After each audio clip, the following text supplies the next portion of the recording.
చంద్రబాబు నాయుడు గారు ముఖ్యమంత్రిగా ఉన్నప్పుడు ముఖ్యంగా కాపు నేతలు అప్పుడు నిరసన వ్యక్తం చేశారు. మరి ఈసారి కాపు నేతలకి అంటే వచ్చే ఎన్నికల్లో ఆయన గనక వస్తే వాళ్ళకి ఏం చేస్తారు? రారని ఆయనకి తెలుసు, రావట్లేదని తెలుసు. హ్మ్. ఆయనంట మళ్ళీ ప్రయాణం చేయడం కోసం ఆయన విశ్వ ప్రయత్నాలన్నీ చేస్తున్నాడు. ఇప్పుడు తలకిందులుగా తపస్సు చేసిన వాళ్ళ ఇళ్ళకెళ్ళి సాగిలపడ్డా కూడా ఈరోజు వాళ్ళు ఈయన నమ్మే పరిస్థితి లేదు.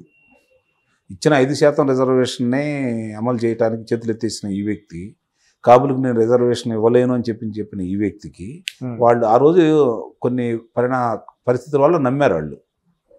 కానీ ఈరోజు ఆ ఆశలు లేవు వాళ్ళకి. వాళ్ళ మధ్య విభేదాలు సృష్టించడానికి ఇతను ప్రయత్నం చేస్తున్నాడని, దానికోసమే ముద్రగడ్డ పద్మనాభం గారు కావచ్చు, కొంత కాపు నాయకులను ప్రయోగిస్తున్నారని వాళ్ళకి అర్థమైపోయింది.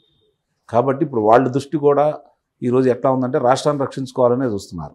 చాలామంది ఏమనుకుంటున్నారంటే కాపులు తెలుగుదేశం పార్టీకి దూరం అనుకుంటున్నారు. అది వాస్తవం కాదు.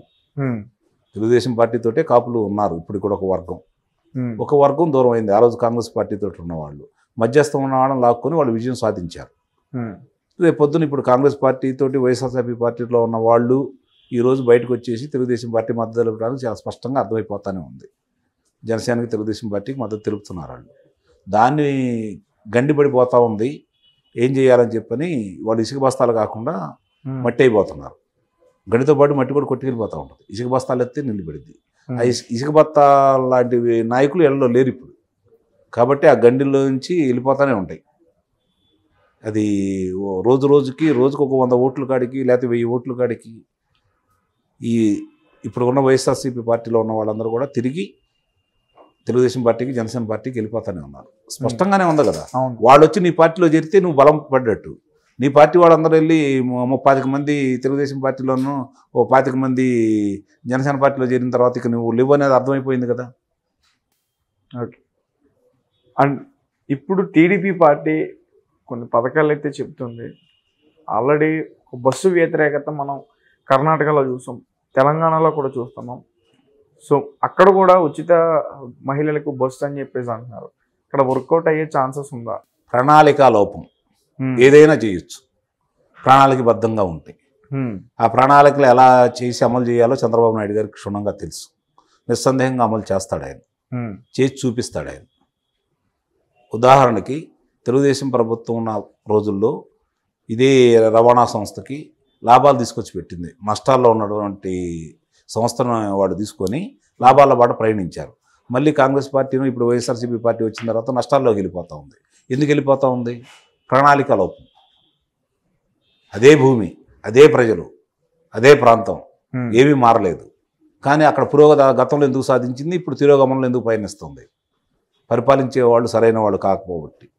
రేపు చంద్రబాబు నాయుడు గారు సరైన వ్యక్తి కాబట్టి, పరిపాలన తెలిసిన వ్యక్తి కాబట్టి, తన పరిపాలన చాతుర్యంతో, తనకున్నటువంటి అనుభవంతో ఇవన్నిటిని కూడా అధిగమించి ముందుకు వెళ్ళిపోతూనే ఉంటాడు.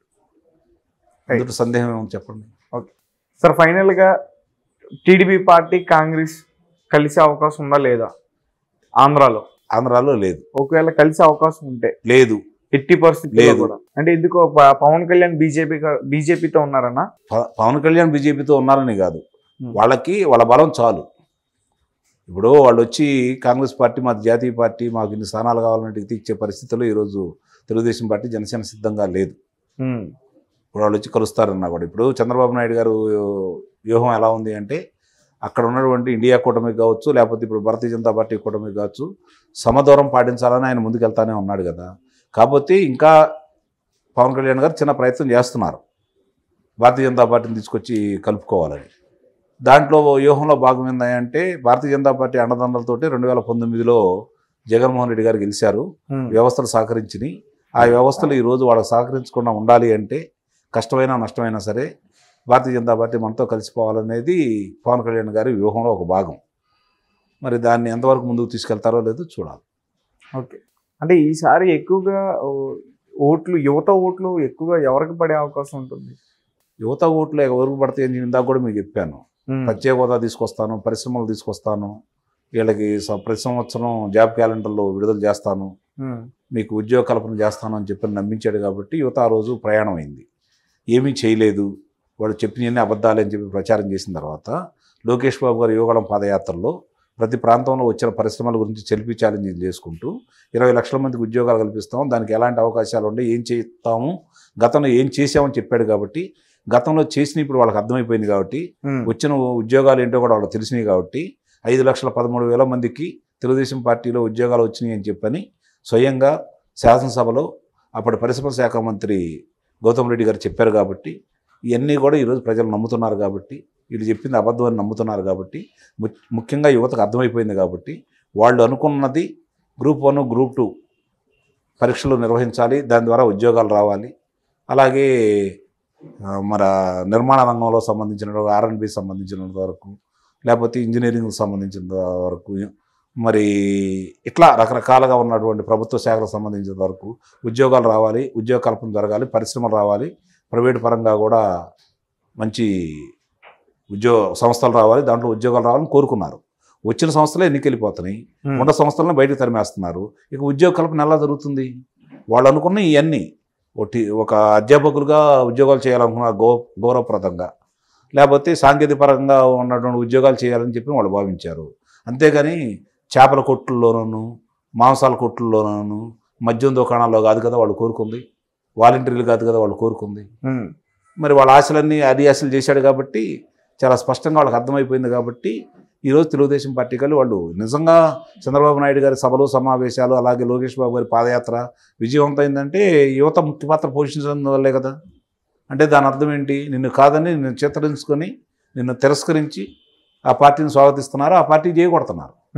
చాలా స్పష్టంగా అర్థమైపోయింది.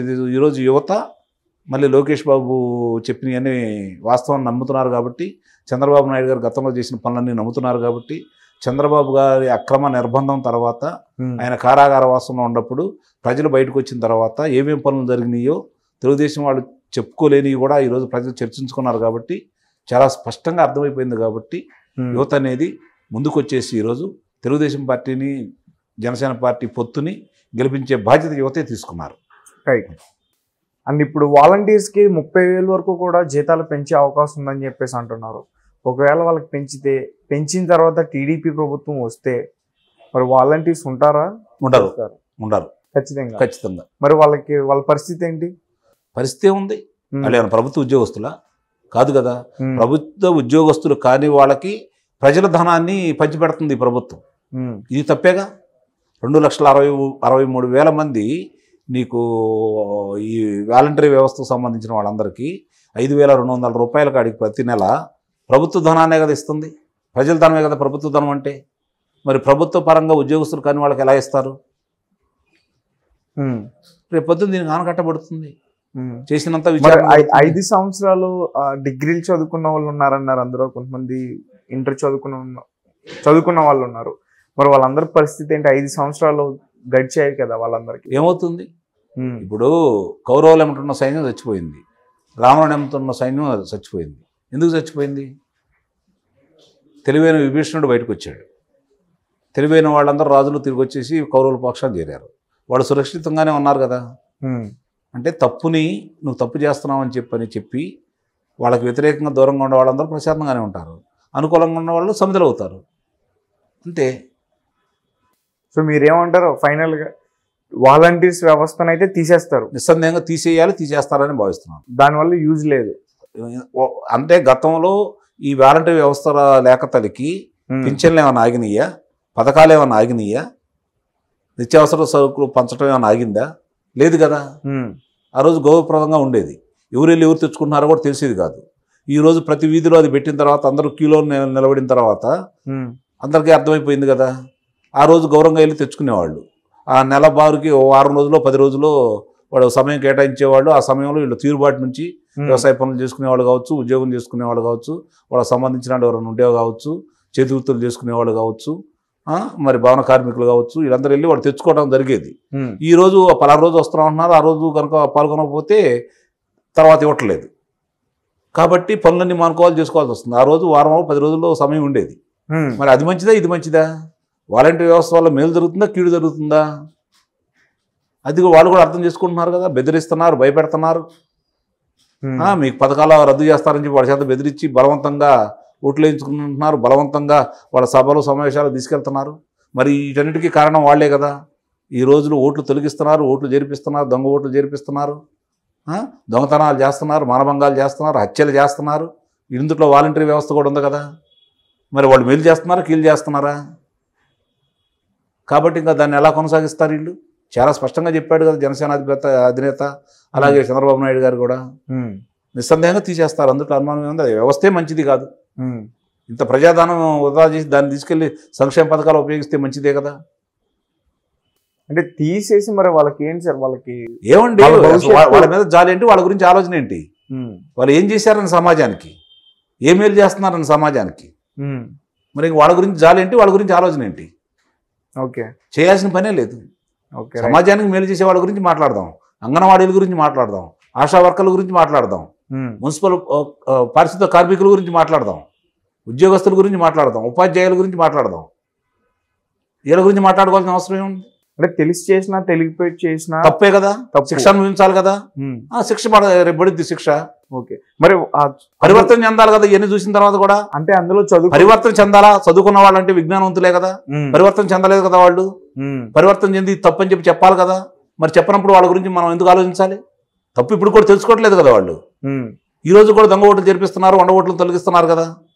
దానికి వాళ్ళే కదా ముఖ్య భూమిక పోషిస్తుంది. గ్రామాల్లో బెదిరిస్తుంది వాళ్ళే కదా. మరి ఇంకా వాళ్ళ గురించి ఈ రోజు కూడా తెలుసుకున్న వాళ్ళ గురించి, వాళ్ళ మీద సానుభూతి ఏంటి, వాళ్ళ గురించి ఆలోచించాల్సిన అవసరం ఏంటి? నిస్సందేహంగా లేదు. దాని గురించి రెండో ఆలోచన చేయాల్సిన పని లేదు. ఓకే, వాళ్ళని కనుక కొనసాగితే తెలుగుదేశం పార్టీ కూడా తప్పు చేసినట్టే. పోయినసారి 23 స్థానాలు ఇచ్చారు, ఇతడు 3 స్థానాలు కూడా ఇవ్వరు. గుర్తుపెట్టుకోండి అది.